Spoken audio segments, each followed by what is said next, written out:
सो ये गाइस सभी को मेरी राम राम। और कहते ना कि जिसे जाना है उसे जाने दो। अगर तुम्हारे कहने से रुक भी गया तो आज रुक गया, कल चला ही जाएगा। और मेरा मानना, मेरा हिसाब ये है कि जो तुम्हारा वो कभी छोड़कर जाएगा ही नहीं, और जो चला जाता है कभी तुम्हारा था ही नहीं। इसलिए कोई आ रहा है तो ठीक है, कोई जा रहा है तो उसे जाने दो, ना कि उसे रोकने की कोशिश करो। क्योंकि अगर रोकोगे तो लोग ज़्यादा भाव खाते हैं, इसलिए उनको जाने दो। जब उनको कमी रियलाइज़ होती है ना तो खुद ही वापस आते हैं। उन्हें सही और गलत का सब पता चल जाता है कि हमारे रिश्ते कितने सही और कितने गलत होते हैं। इंसान को थोड़ा बीच में ब्रेक देना चाहिए समझने के लिए, ना कि उनको हमेशा ये जताते रहो कि हम तुम्हारे हैं कि तुम मेरे हो। उनको खुद ही समझने का मौका दो। कोई तो ऐसी बात करो जिससे पता चले कि तुम अपने हो, तुम मेरे हो।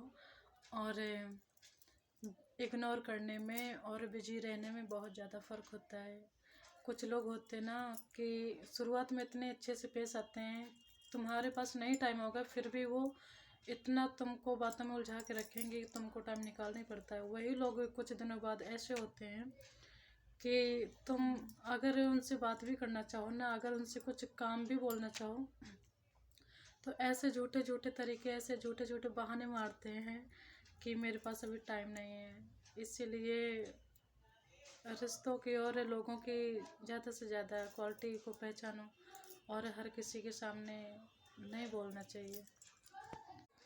अगर कभी भी तुम्हें महसूस हो, अगर तुम्हें कभी भी लगे कि तुम किसी के द्वारा टाले जा रहे हो, तुम्हारी बातें नहीं सुनी जा रही हैं, तो फिर उनसे कुछ कहने बंद कर दो। और हमेशा किसी के पीछे मत भागो। किसी के पीछे ऐसे मत सोचो कि मुझे कोई समझेगा या मुझे कोई समझे। तुम खुद अपने आप को समझो, और तुमसे ज़्यादा बेहतर तरीके से तुम्हें कोई नहीं समझ सकता। इसलिए सबके लिए तो टाइम सब कोई निकाल लेता है, पर खुद के लिए टाइम निकालना बेहद ज़्यादा ज़रूरी होता है। और जिस दिन तुम खुद को समझ गए ना, उस दिन किसी और को ना तो समझने की ज़रूरत पड़ेगी और ना ही समझाने की ज़रूरत पड़ेगी। इसलिए हम खुद के लिए कीमती हैं। कोई हमें समझे या ना समझे, वो उनकी समस्या है, वो उनकी क्वालिटी है।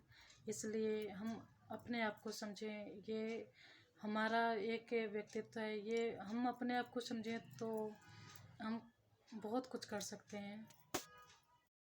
और एक समय ऐसा आता है कि एक हद तक टूट जाने के बाद इंसान अपने हिस्से में आई हुई खुशियाँ भी ठुकरा देता है। और कहते हैं ना कि खुशी बांटने से, मेरा हिसाब जो है ना कि खुशी बांटने से बढ़ती है। अगर किसी के साथ तुम खुशी शेयर कर रहे हो, किसी का कुछ अच्छा कर रहे हो, तो तुम्हारी खुशियाँ डबल हो जाती हैं। ना कि सिर्फ अपने खुशी में देखो कि सिर्फ मैं खुश हूँ और दूसरा कोई है कि नहीं है। और मेरा हिसाब यही है कि दूसरे को ज़्यादा से ज़्यादा खुश रखो। मुझे बहुत अच्छा लगता है कि जब मुझसे किसी को खुशी मिलती है और मुझसे किसी का कुछ काम बनता है, उसके चेहरे पे जो स्माइल आती है, तो उसको देख के ना मेरी खुशी डबल हो जाती है। और अपने आप को तो खुश रखना बेहद ज़्यादा ज़रूरी होता है। तन्नू कुछ बोलना है? जिन्होंने आपको कष्ट दिया है, कष्ट तो उन्हें भी मिलेगा। और थोड़ी देर यानी इंतज़ार करो, कुछ दिनों तक इंतज़ार करो जितना बन सकता है, पर ये देखने का मौका ज़रूर मिलेगा। और कहते ना कि कुछ लोग ऐसे होते हैं कि सिर्फ अपने बारे में अच्छा सोचते हैं और दूसरे के बारे में हमेशा गलत सोचते हैं। तो अगर किसी को देखो, हमारे पास वही चीज़ें लौट के आती है जो कि हम दूसरों को देते हैं। अगर हम बैंक में कुछ जमा करते हैं तो अगर हम पैसा जमा करते हैं तो ही हमें ब्याज मिलता है। अगर हम जमा ही नहीं करेंगे तो हमें कुछ नहीं मिलेगा। इसलिए हम किसी को खुशी देते हैं तो हमारी खुशियाँ डबल होकर हमें वापस आती हैं। वो कहीं उस इंसान के पास से नहीं आ रही, पर हमें कहीं ना कहीं से मिलती ज़रूर है। अगर हम किसी को दुख दे रहे हैं तो फिर वो दुख भी हमारे पास में आता ज़रूर है। और इंसान को कुछ समय के लिए इंतज़ार करना चाहिए।